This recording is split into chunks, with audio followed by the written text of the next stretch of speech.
Diana Ross, and of course she has a reputation that precedes her.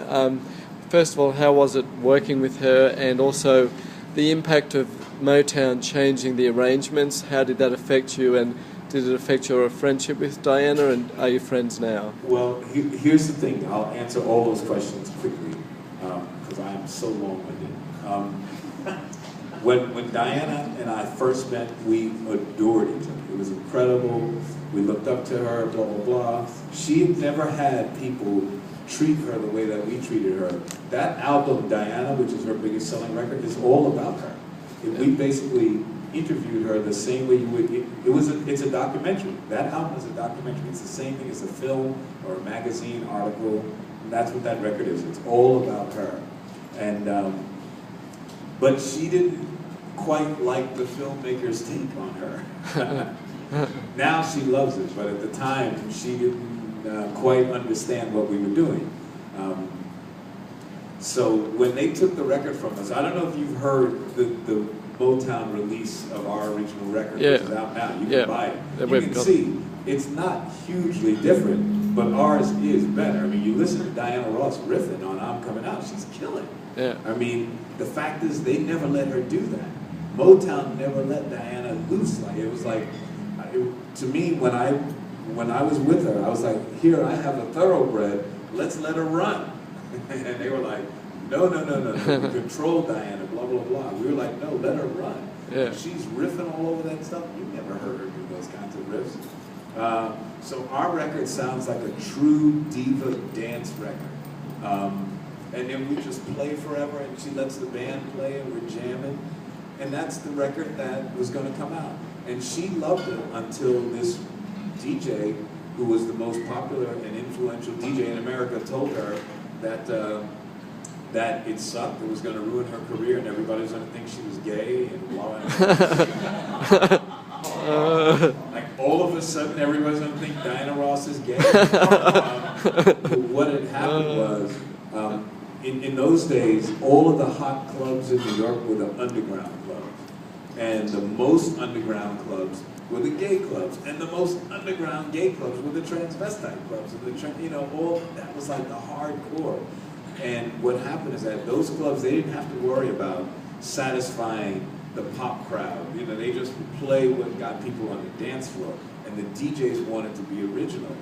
So one night I went to this club, and it was a transvestite club, and maybe, and I don't remember this part, maybe it was like Diana Ross impersonator night or something, I don't know. But all I know is I was standing in the bathroom at the urinals, and I looked on either side, and there were Diana Ross lookalikes. And that shit was so funny. I was like, this is a sign. I mean, as a songwriter, if ever there were, that was a sign there. And I called Bernard up, and I was laughing. I was crying. I said, man, you would not believe this. But I'm standing at the urinal, and there's like all these Diana Ross impersonators on either side of me. And then, so we started talking about how iconic Diana is in the gay community, and how do we talk about that? Because this album, remember, is about her, right? It's, so we want to talk, and if you're making a documentary about Diana Ross, you got to talk about a lot of things. So we wanted to talk about her iconic status in the gay community, but how do you do that if you're not a filmmaker and you're just doing it with songs? So we wrote this song called "I'm Coming Out."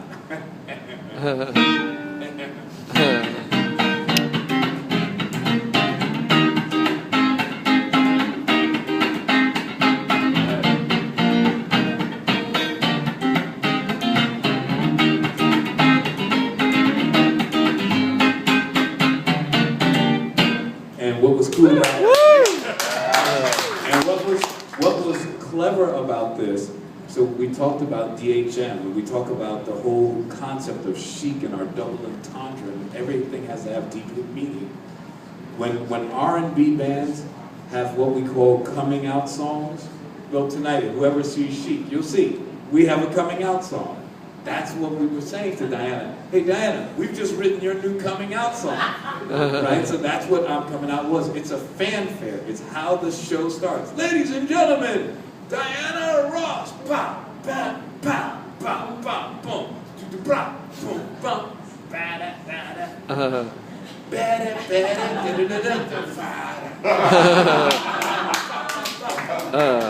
But then the secret meaning is that it's also, at that time, it was the gay war cry. It was like, I'm coming out of the closet, I'm coming out. You know, stop trying to pretend I'm not hiding anymore. So we just happened to have that double entendre, and we were sort of saying, hey Diana, here's a huge part of your audience and your fan base. Why not, you know, it was like when James Brown wrote, say it loud, I'm black and I'm proud. You know, James Brown wasn't out on the picket line, but he wrote that song in tribute to what was going on in America. I was thinking, who better than